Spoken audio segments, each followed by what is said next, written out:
War used to seem pretty simple, right? You invade, you fight, and you win. But here in the 21st century, the whole idea of what it means to win has it's gotten messy.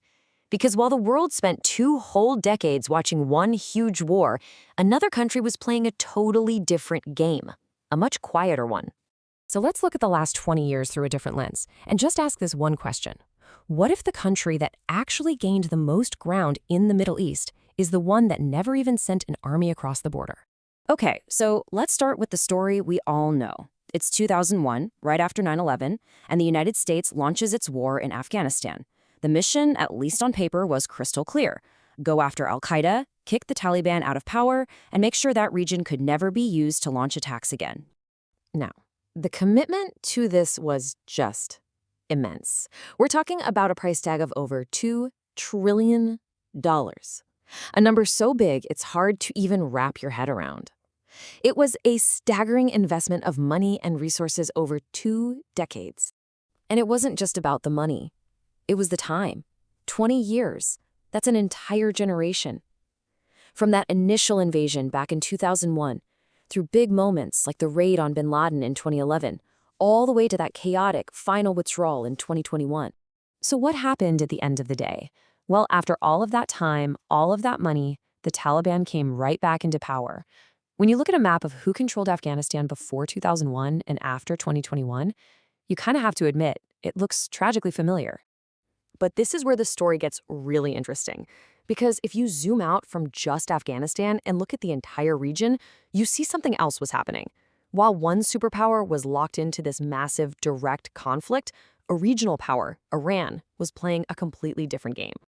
And the difference in strategy couldn't be more obvious. The U.S. approach, it was all about direct military occupation, boots on the ground, huge bases, a massive effort to rebuild a nation from the top down. Iran's strategy was the complete opposite. It was about quiet, indirect influence, grown patiently through local allies and proxy forces.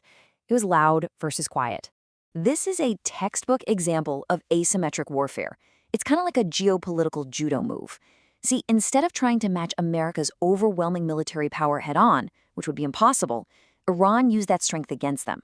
They focused on funding local militias, building political connections behind the scenes, and basically turning influence into a weapon. They got really good at fighting cheap wars that are incredibly expensive and difficult to defeat.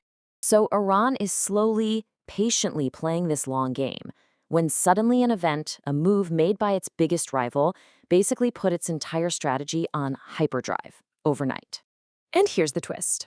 In 2003, the United States invaded Iraq and got rid of Saddam Hussein. For decades, Saddam had been this huge wall blocking Iran's influence from spreading west. And then, just like that, America took him out for them. Seriously, think about it. Without having to fire a single shot at its main rival, Iran watched its biggest obstacle just disappear.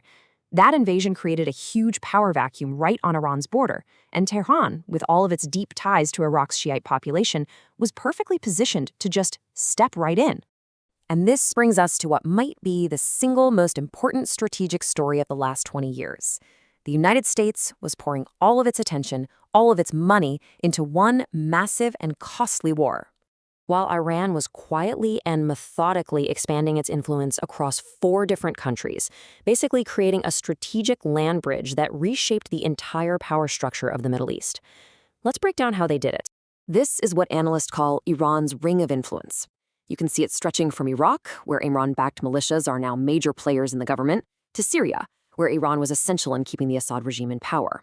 Then it goes to Lebanon through its powerful and longtime proxy Hezbollah, and all the way down to Yemen, where it has backed the Houthi rebels in a brutal civil war.